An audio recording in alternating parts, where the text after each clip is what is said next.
hear it. Well, yeah, I was like,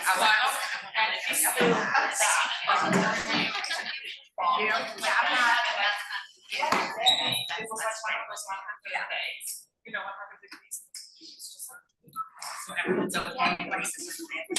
yes, oh my gosh, yeah, Crisis averted. yeah, it's fine. Yeah, I'm glad. And we were like 15 minutes late, but they're both, yeah, got fixed up. Elvis Brooke, but that's okay, I don't. And I was like, yeah, oh yeah, I was like, I'm not doing anything else, we didn't. That's cool. It's over. Yeah, I was like, I'm not gonna do anything. I was supposed to. I mean, Richard's got his GT. Hello, everybody. Welcome to the August 2024 Legacies and Lunch. We are a hybrid program of the Cowles Butler Center for Arkansas Studies. I'm Heather Registers Abendon, the Programs and Website Coordinator for the Bobby L. Roberts Library of Arkansas History and Art. We're part of the Central Arkansas Library System. So until the main library reopens, hopefully sometime next year, we're just going to go with that. We will be in this space, which we're loving, UA Little Rock downtown. And as always, thank you, Marcia and Emily, for being great hosts to this program and to many other Cowles programs. So if you want to sign up for our email list, you can use the form in the back if you're in person, or you can go to our website, robertslibrary.org, and go to the very bottom of the website, and in the footer it says subscribe. Click that, fill out your information, and you will get about a weekly email from us telling you about all the great programs that we do at the Roberts Library. And please consider giving a donation to the Cowles Foundation for the Butler Center for Arkansas Studies or the Encyclopedia of Arkansas. You can go to robertslibrary.org or encyclopediaofarkansas.net. In the upper right-hand corner is a donate button. Click that. It will take all of your details that you put in, your credit card number and all of that. We love one-time donations, but we really love those recurring monthly donations. So please donate. We will use your donation very well. So today's talk is being live streamed, as it is always, on YouTube, and will be available immediately following the program. You can actually watch it on YouTube too right now. So please check it out, share it with folks, let people know that we're doing these great programs, Legacies and Lunch, on the first Wednesday of the month. Great topics. So today's speaker will answer questions at the end of the session. And for folks on Zoom, if you'll just type your questions in the chat as they come to you, and then I'll read them off and Rachel will be able to ask them. And then of course the folks in person will do the little Phil Donahue thing, and I'll bring the mic to you. You'll use the mic even if you don't want to. And for folks in person, if you'll please silence your cell phones, that would be great for all of us. So today we're joined by Rachel Trusty. She is a visiting professor, assistant professor in Women's and Gender Studies, in the Women's and Gender Studies Department at Bucknell University in Lewisburg, Pennsylvania. And she is joining us from Pennsylvania today. She's going to talk about her research on the first queer marriage in Arkansas in 1888. I've loved telling people that every time, because you get this, people think it's like 10 years ago or something, and then you say 1888. So everyone, please welcome Rachel for a great program. Thank you so much. I'm excited to be here. I'm going to have to redo my presenter view a little bit so we can get it to the right thing for me. Right. Oh.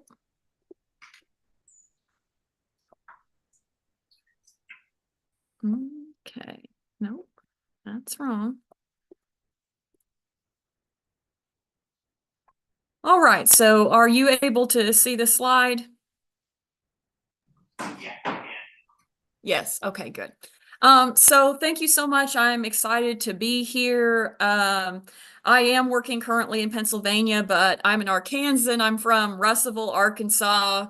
All my people are there. And I actually ran across this story while doing archival research in Russellville 2 Christmases ago, because one of the newspaper articles about this couple was featured in a very old Russellville, I think it was called the Russellville Democrat in the 1880s. And so, yeah, I'm really passionate about Arkansas history and also gender history.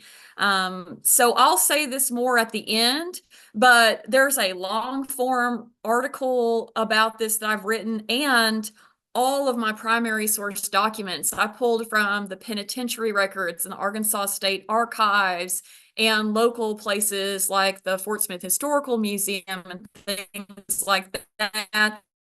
All of my records that go along with my article are online through the Alexander Street database, and I'll give you that information at the end if you want to read or learn more. So what's the background? What am I going to talk about today? In May of 1888, James Chesser, a 23-year-old white man, walked to the clerk's office in Fort Smith, Arkansas, and purchased a marriage license for him and his partner, Georgeanna Holly. Later that day, they were married in a living room of Holly's house by a Presbyterian reverend named Bram C. Campbell. While this legal marriage appears ordinary, Georgiana was Black and was intersex or assigned male at birth and lived as a woman. 2 months after their marriage, Chesser was arrested for disturbing the peace. During this arrest, he claimed Georgiana was his wife, which raised suspicions with the courts, probably because of her race. She was taken into custody, and after a forced doctor's exam, Georgiana was declared legally male by someone by the name of George Harlow. Both individuals were then held and tried for buggery, found guilty, and were sent to the penitentiary. So today I'm going to talk about not only just the few facts we know about their lives before arrest, while arrest, and in custody, but also, more importantly, contextualize the atmosphere of Fort Smith as a border town on the cusp of a shrinking Indian territory, right? And how Fort Smith's location as a gateway to the West at that time allowed for a sense of anonymity for these two individuals to meet and feel the safety to legally marry, right? But then, due to the post-Civil War shifts, we're caught up in this larger legal and carceral system, right? For the purposes of this presentation, I don't know how Georgianna Holly understood their own identity, right? I don't know if they saw themselves as a man and dressed as a woman to only get married, or if they saw themselves and lived as a woman, which I think it's the latter because of the evidence that we have that they were known for years as kind of a gender ambiguous person in Fort Smith. But for the purposes of this presentation, I'm going to use their chosen name, Georgianna Holly, and they, them pronouns. I do want to say that beyond partnering with many amazing institutions in Arkansas to do this archival research, this project is partially funded by a research grant from the Center for the Study of Race, Ethnicity, and Gender at Bucknell. So several books have been written about similar topics and similar couples, such as Love Stories, Sex Between Men by Jonathan Katz, Female Husbands, The Trans History by Jen Mannion, and Redressing America's Fronts by Peter Busk. Why do we care about this specific case? I argue that it has two unique features. First, it involves a Black individual in the Reconstruction South that was either intersex or biologically male living as a woman. And this individual was in an interracial relationship with a white man during this Reconstruction time. And secondly, due to the nature and timing of this relationship, the couple inadvertently conflicted with many social and legal shifts, including the rapid creation and enforcement of anti-miscegenation and sodomy laws nationally that trickled into Fort Smith as a city. It's my belief, which again, speculation, but if this couple had existed, say, 10 to 15 years before, that they would not have been incarcerated. I think they would have flown under the radar because there wasn't as much of a heightened paranoia about what America was going to look like with race and sexual norms, again, post-Civil War. As an Arkansan, I find stories like Chesser and Holly's vital for our state's history. Often queer individuals are overlooked and purposely erased. Nationally, 2023 showed the greatest number of anti-LGBT laws passed in a single year, and 2024 is looking like it's going to surpass that. And so in the face of current hostile and homophobic sentiments in Arkansas and the US, I believe that these kinds of LGBT histories, talking about them, researching them, showcasing them, is central to say that these people not only exist in Arkansas, but right, and that they're important. So to start, I'm going to about the basics. What do we have in the archival record about these two? James Chesser was born to James and Sarah Chesser around 1865.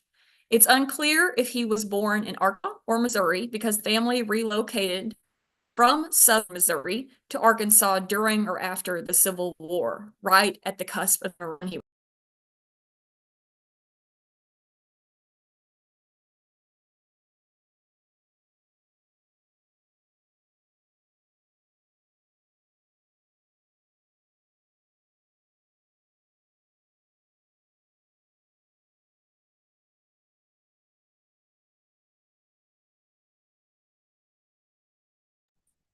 You're back, but you're muted. And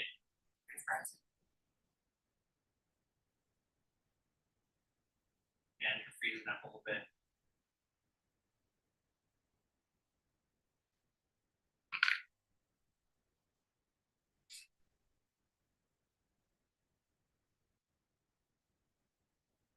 All right, can you hear me? Yes. All right, we're having a storm here, so I apologize.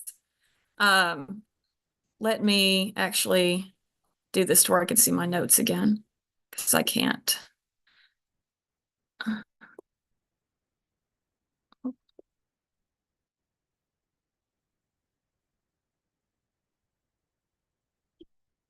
All right, back where we were. So we know that he was a day laborer. Oh, am I sharing? Is it fine? You're not sharing yet.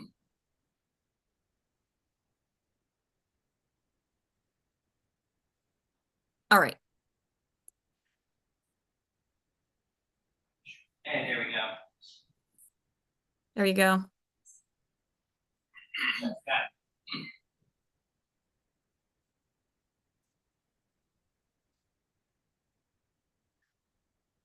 All right, I think I'm gonna have to do this without my notes, which is fine.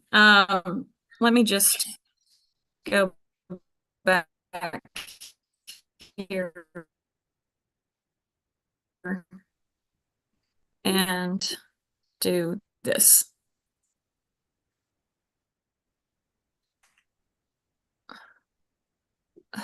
I'm sorry.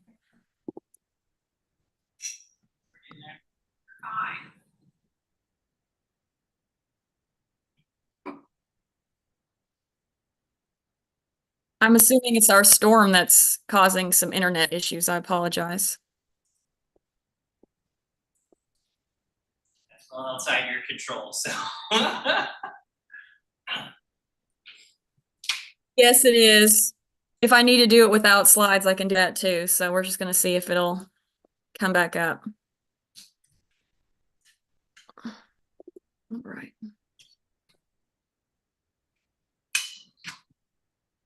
Okay. Here we go.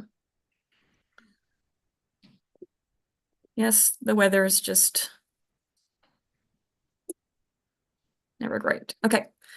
So we know that on that day he walked downtown and obtained a marriage certificate, and that he and Georgeanne were legally married in their home later that afternoon. The pastor, interestingly, was a man who's actually well documented, Grams Cox Campbell, who was a Presbyterian minister. He had recently, as in earlier that same year, been relocated from Gabon, Africa, which you see him on his mission here at the left, to Fort Smith by the Presbyterian Church due to health reasons. He was brought back to the U.S. and he was stationed there in Fort Smith to minister to the freedmen population. I don't know how James and Georgiana knew Campbell, but in the following years, Campbell actually rose to quite some prominence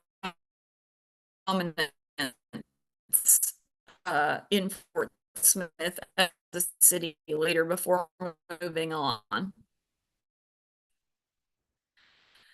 They lived and cohabitated at a legal marriage in a shan house, which is similar to this one. I was like happy to find same year in the same place, kind of like this wooden temporary structure, for 2 months before James was arrested for disturbing the peace. I don't have more information about what exactly that means. I don't know if this couple was targeted because of the unique nature of the relationship, or there was some kind of physical altercation.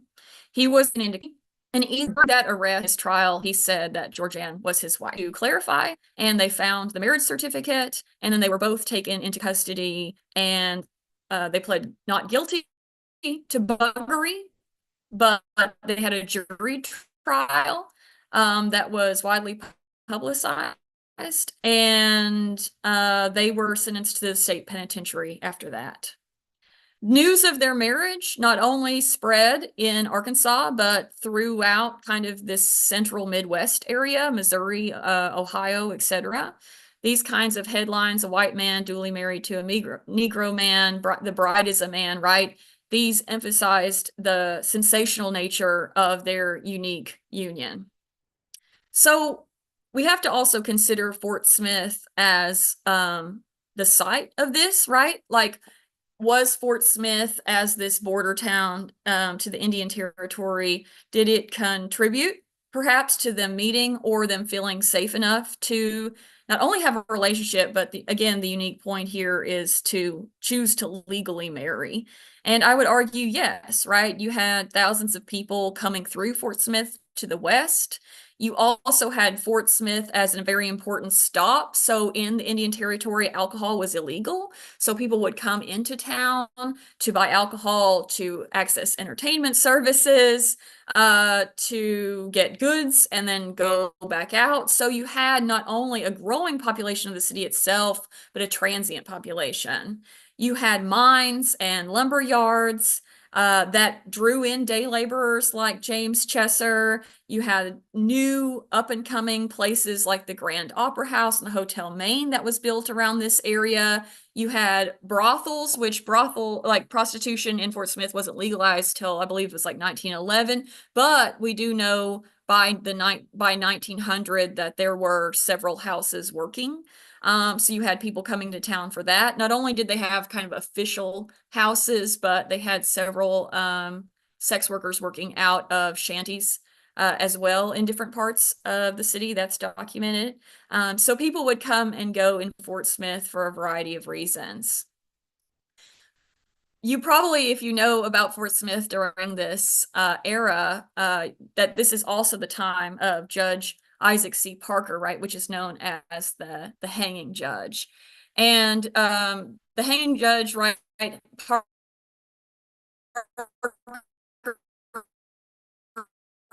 he was over the Western District Court.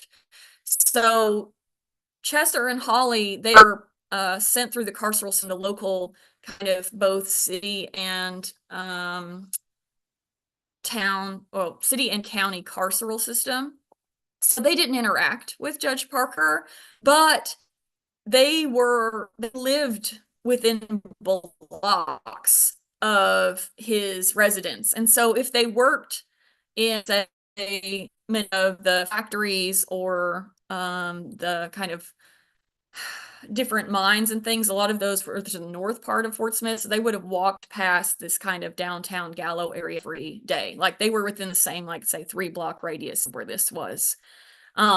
Something to note, though, is that while Parker's often framed as like a law and order judge, he did disproportionately incarcerate, and again, been evident and created kind of a oppressive atmosphere for Chesser and Holly being a mixed race couple during this time. So something to consider along with this case is, you know, why were they ultimately prosecuted? And if we look at many of the news statements about this couple, they emphasize this word hermaphrodite. Burton is a Negro who for years past has been recognized as a hermaphrodite. This tells us, number one, that he was or they were known in the area, right? That George Burton or Georgeanna Holly had established a residence there for long enough to be known.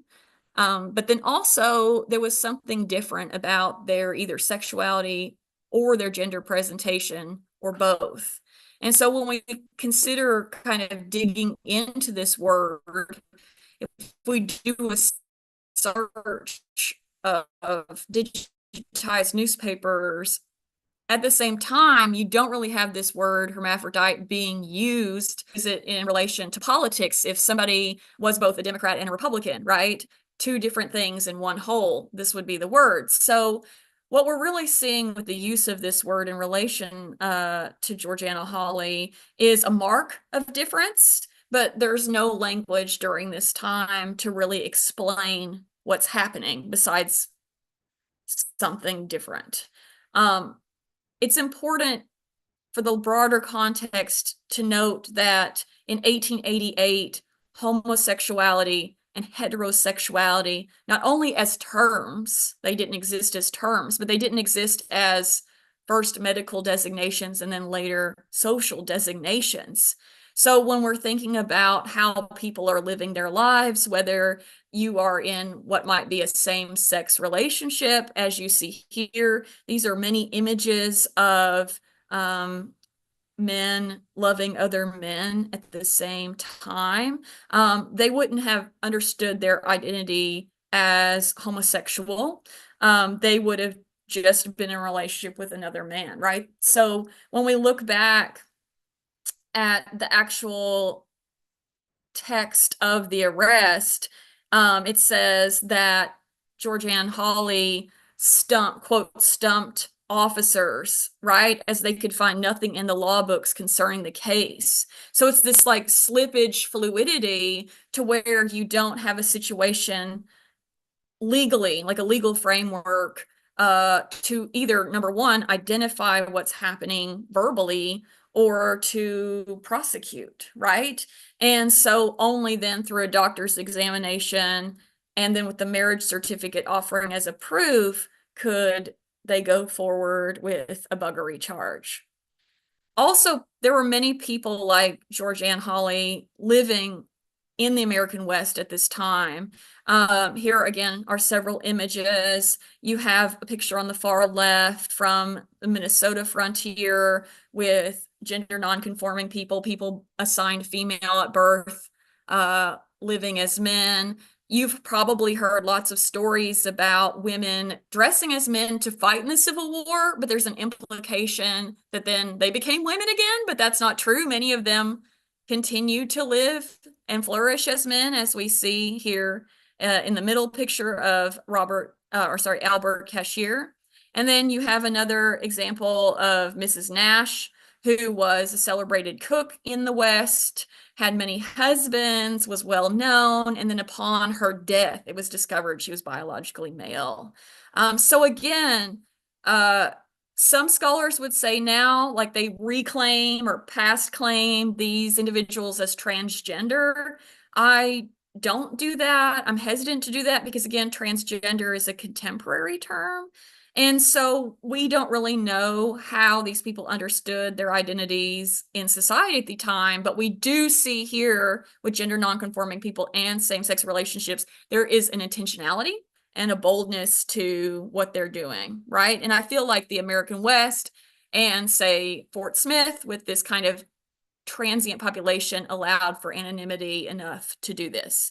I also want to note that between 1880 and 1890, so again, this time when the couple lived there, Fort Smith tripled in size from around 3,000 people to 11,000 people. And so with all of these new people in town, you're much less familiar and going to be checking up on your neighbor or reporting your neighbor, right? Or spying on your neighbor. So again, they're probably living in a shanty amongst shanties with other day workers. And so it allowed for more freedom. When we think about gender nonconformity and same-sex relationships in Arkansas, they're still taboo. When we're searching the archive for similar examples locally, right, in Arkansas, in Oklahoma, which was Indian Territory at this time, you have examples of, say, good girls gone bad. On the right, on the far right, you see Jeannie Metcalf with the hat and the bullets around her waist.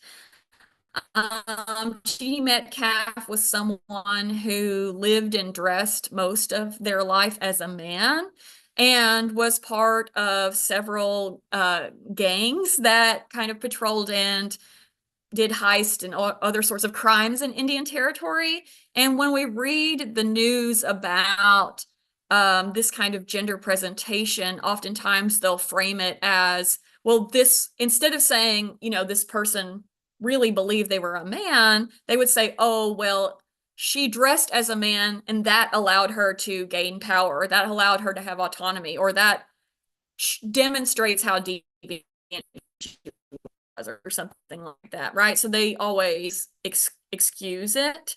And that's not similar to what we see with Georgiana's example. In Georgiana's example, we have a person who's been living as a woman and uses a woman's name and expects to be acknowledged as a woman.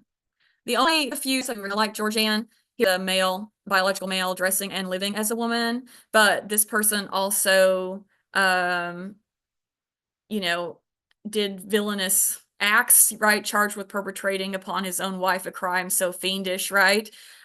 So again, they use this kind of lifestyle to justify deviance on other levels. So after Georgianne was booked and tried, this was released, this kind of statement was released about them specifically. George Harlow, who was sent to the penitentiary by Judge Humphrey's court last week, escaped soon after his arrival from the farm. I'll talk about that later. He escaped from a convict farm. He is described as a yellow Negro man, has curly hair and a feminine voice, a smooth face, and his movements are similar to those of a woman. So even in this kind of escape notice, it highlights the individual's inherent femininity and difference, and that comes in more important later. So beyond changing anti-sodomy laws that were happening nationally, right? You also have the rise of anti-miscegenation laws, and miscegenation, right, which is race mixing in some of the more traditional Southern states, was very policed. But in Arkansas during this time, it was much looser. And there's some speculation that, you know, when we were looking at the population of Arkansas in 1880, 1870, Arkansas has one of the highest mixed race populations, which might suggest that slave owners were, you know, sexually assaulting their enslaved individuals like at high rates, right? Resulting in this mixed race population. So maybe this kind of attitude based in racism and objectification is carrying over later to why we didn't, as soon as, say, the Civil War ended, make anti-miscegenation law. In fact, when the Democrats came to power in 1870, they had a chance to double down and say, okay, we're going to really ban miscegenation in Arkansas, and they didn't. And this led many people, Black and white individuals in Arkansas, to believe that it was fully legal. And you see this here at this notice, right? Miscegenation, no crime in Arkansas. And it gives a discussion of a white man marrying a young, I think, mixed race woman. And so even though technically it was illegal, both miscegenation and sodomy are hard to prove legally at this time. And then they're just often not prosecuted. Honestly, it's not until later when you have more and more people coming into Arkansas, especially from Georgia, right? The Black population is rising. The legislature is changing to have some Black representatives in it. You're having the Black vote really matter for the first time. This took Democrats really off guard. And so then there was a huge push to start finding and prosecuting these cases. And so, 1888 is when Chesser and Holly were both arrested. And so they're right at the beginning of this cusp of, I think they were like the sixth sodomy or buggery case. Sodomy and buggery at this time are used interchangeably. They're like the sixth case I found that was prosecuted. And for miscegenation, they're one of the very earliest ones where it's mentioned, but again, they're not prosecuted. They did not go to prison for miscegenation, right? Because there was not a legal framework for it there in Fort Smith at that time. So both individuals were sentenced to the penitentiary. James Chesser was sentenced to 6 years, which was one above the minimum. The minimum was 5, and Georgeanna Holly was sentenced to 5. And I think that when you say, well, why was one sentenced to 6 years and the other one sentenced to 5? I think that was the punishment on James as the young white man for transgressing not only sexual boundaries, but I think racial boundaries. I think that's why he got an extra year. I don't know, but that would be this is the only example I could find beyond another crime committed. Like one gentleman who went to the penitentiary for sodomy had also stolen some hogs, and so he got 6 or 7 years, right? But everyone else only got 5. So I think this was a racial punishment. So I want to talk about the penitentiary here for a moment, because while we don't know what happened to James Chesser, we know he served his years. His sentence was commuted 1 year early, so he left at the end of 5, and then he disappears off the archival map. I don't know where he worked when he was incarcerated or what he did. He was probably leased as a convict like Georgeanna Holly, because at this time there was just not that many beds in the penitentiary. I don't know. But we do know that Georgeanna Holly was leased, and we know that they were leased to a farm outside of Conway, Arkansas. So if you're familiar with convict leasing, this was a very common practice in the South during this time, when you had penitentiaries and carceral systems that did not have enough beds or money to properly take care of the rising population of inmates. And so farmers, individuals and businesses could lease convicts to their locale to do work, and they would pay the penitentiary something like $3 per month or $3 per week for convicts. And then they were also responsible for feeding them, protecting them, and providing security so they didn't escape.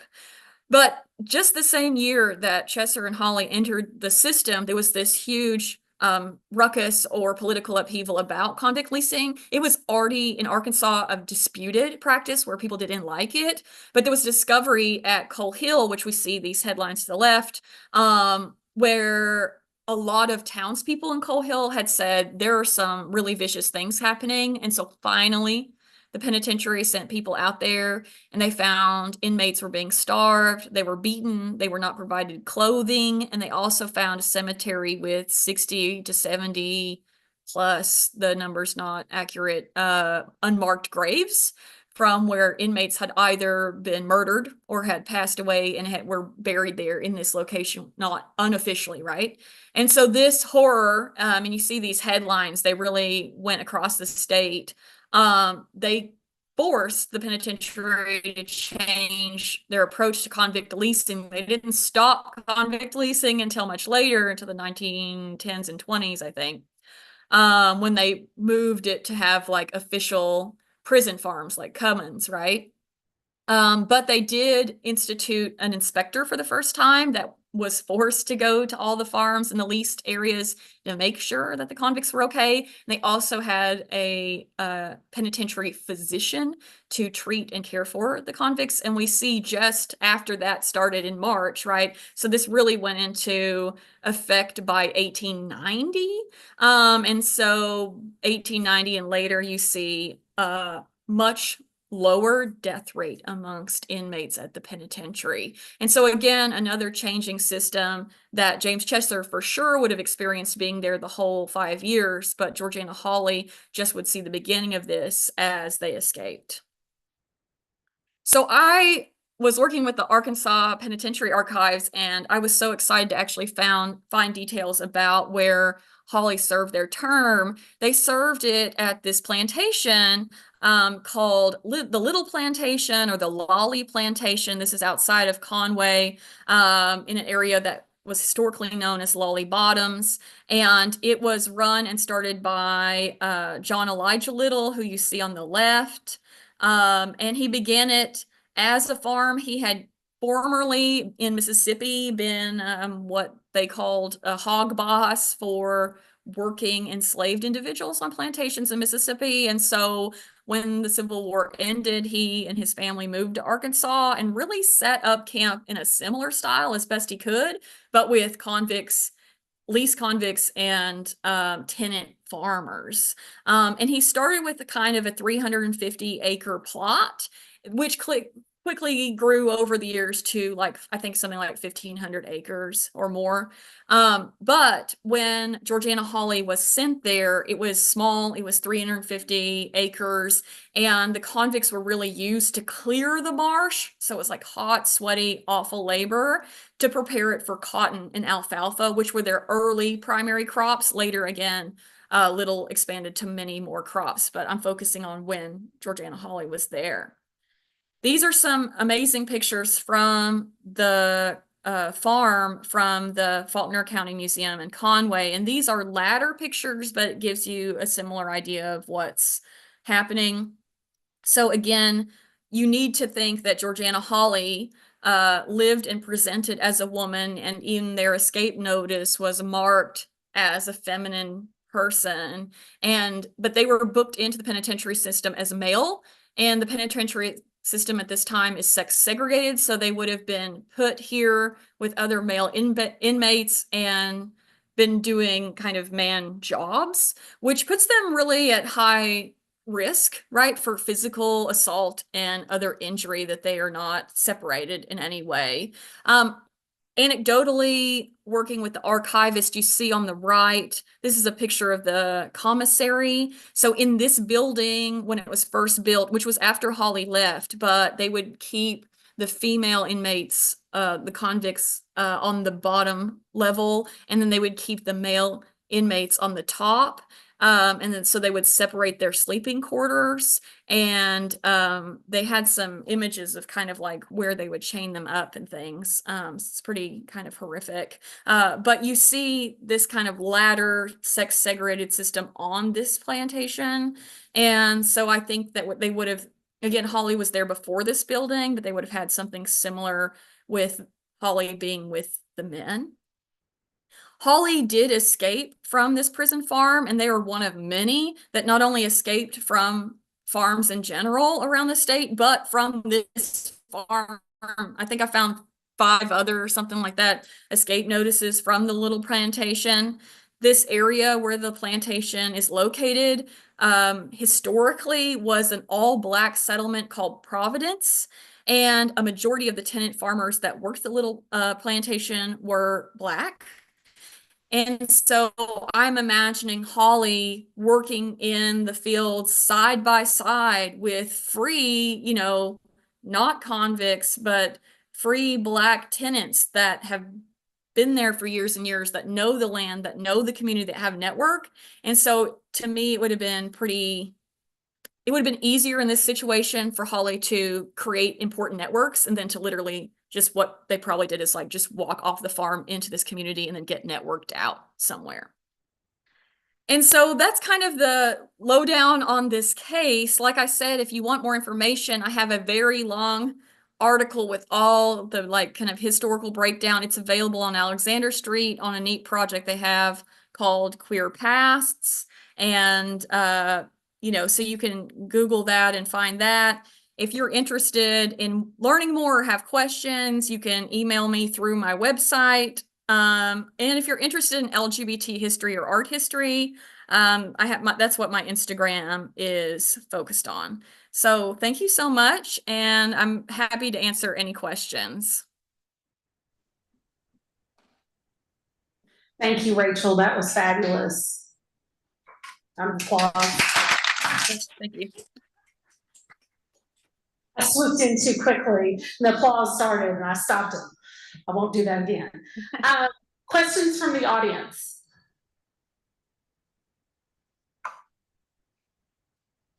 You get to use the mic. Oh, good, thank you. Hey, so my question was just about, you spoke about the reason you sort of dove into this was because of the change in attitudes, you know, the encroaching of the, I guess, the colonization of America. What parallels do you see between that period of time and today in terms of the way attitudes changed, the way laws were being shaped in response to those changing attitudes and populations, things like that? That's a great question. I feel like, I mean, you know, if you think about today, there's a ton of upheaval as far as like laws regarding gender and sexuality, but there's also been like these moments like in the 60s and the 70s and right throughout our history, it's like America tends to repeat these crisis points when we say, what do we want America to look like? And I think when we think about politically, how different candidates, you know, frame things, is just like they're pushing people to, you know, imagine the America they want. And that sometimes includes people and sometimes excludes people. And so I think that we are like in, you know, the 1890s, you have this very divided America, which politically we're very divided right now. And you're coming out of a civil war, and there's a hopefulness to kind of rebuild America in a new way, but then there's also like a fear of what does that look like and who do we need to get in line. I think at the center of all of these conversations is the question of who gets to be a citizen. And you say, oh, well, everybody's a citizen that's born here, but like, does everyone get full access to all their citizenship rights, right? And they don't based on identities. And so when we're thinking about power and co-opting power or preserving power, right, that's done through a system of exclusions and inclusions, and gender and sexuality norms are part of that. So I think that, yeah, we're just at another one of those precipice points to where we thinking about a progressive America in this global market of now we have this internet, right? And we have to think about what that means.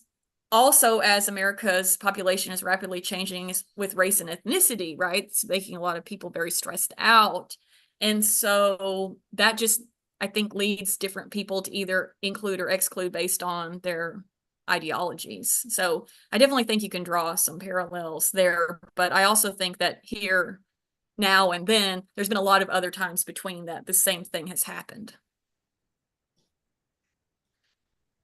I'll get to you, Joe. Real quick, you talk about this is the first, you know, queer marriage in Arkansas. What about, I mean, have you started to document other ones after this one?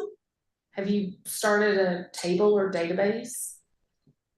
No, I mean, most of these individuals that were having same-sex relationships or there was a previous scholar to me that argued this was a same-sex relationship. I argue that based on the documents that this is more of like, that's why I use the word queer or gender non-conforming, right? Because I do believe that from the documents, Georgeanna meant to live fully as a woman and had for many, many years.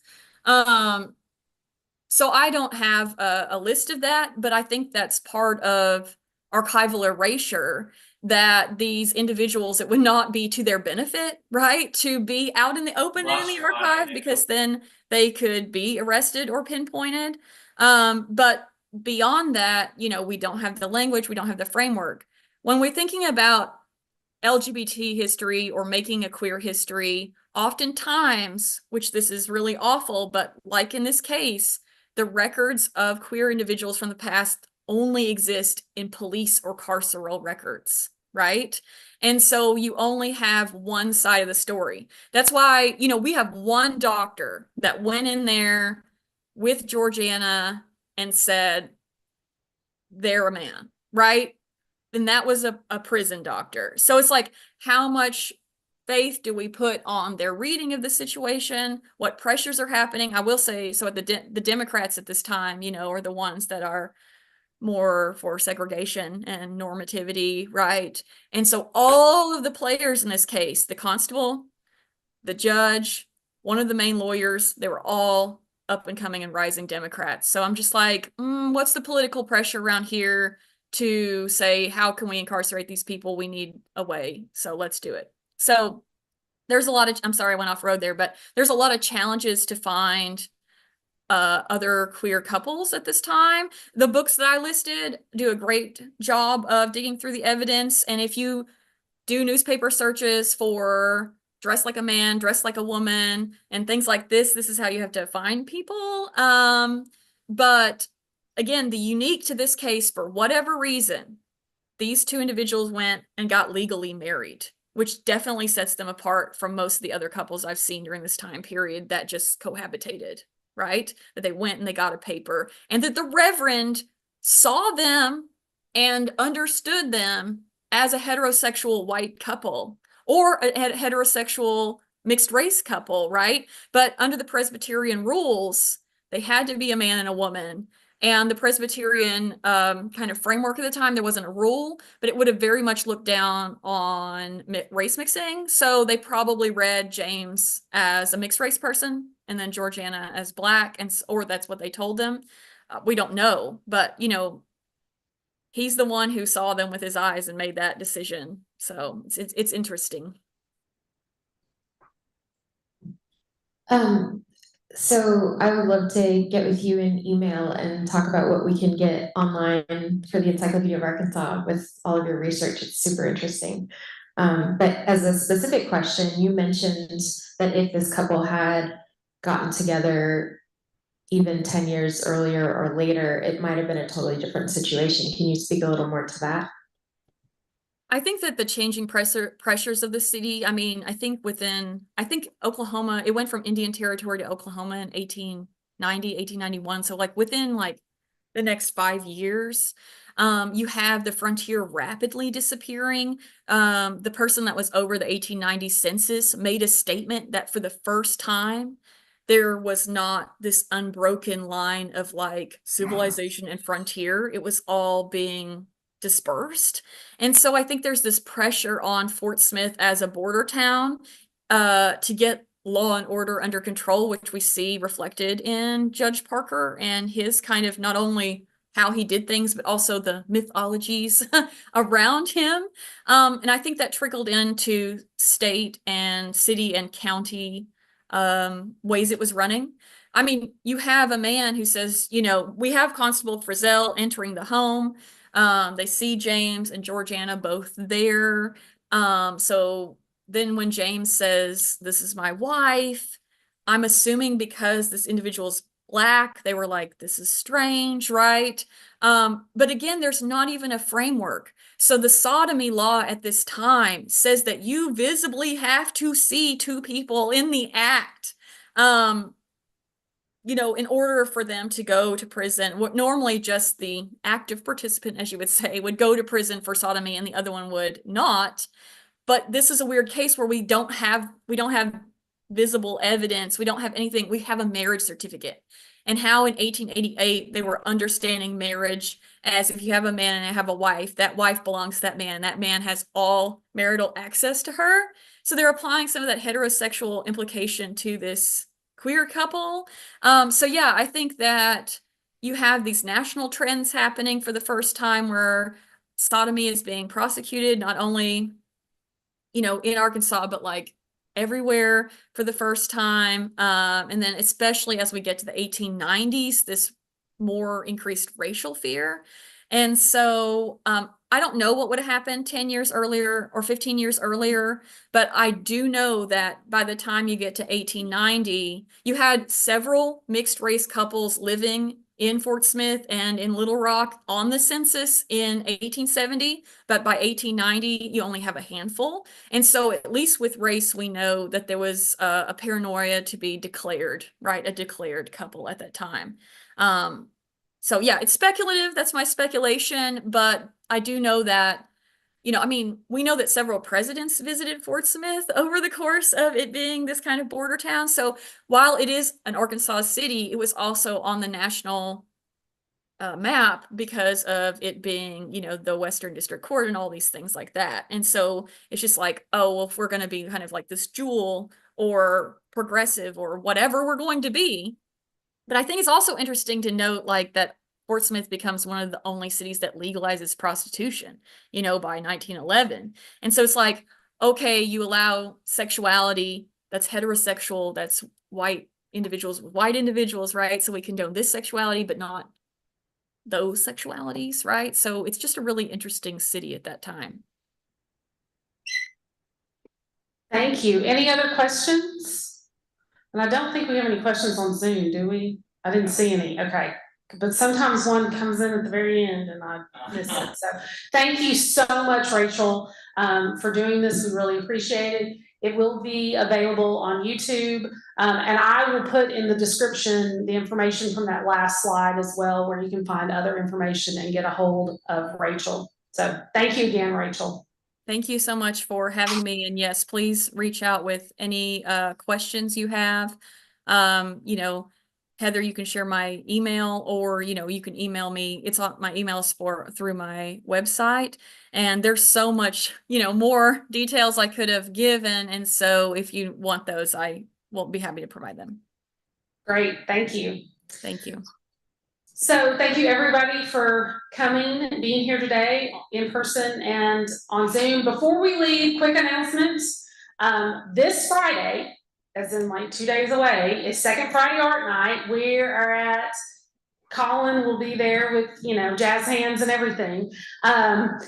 We will be at the Rocket Lab, which is just across Library Square in the triangular shaped building.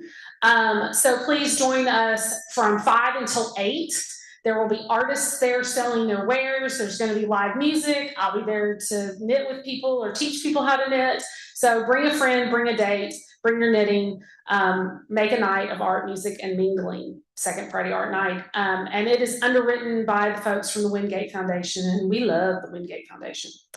So next month, Legacies and Lunch, first Wednesday of the month. So that's going to be September 4th. If you see any other date on anything, let me know. But it is the 4th. So we're going to be joined by Dr. Sybil Jordan-Hampton and the EOA editor, Guy Lancaster. We're going to screen the 20-minute video about the Elaine massacre that the Rockefeller Foundation produced about 20 years ago. And then Dr. Hampton and Guy are going to have a conversation about Elaine and about what has happened as far as the Elaine story goes in the last 20 years. So I think it should be really, really interesting. So please join us here in person or online September 4th at noon. If you come in person, you get a free cookie. If you're online, you have to provide your own free cookie. So thanks everybody. Have a great day.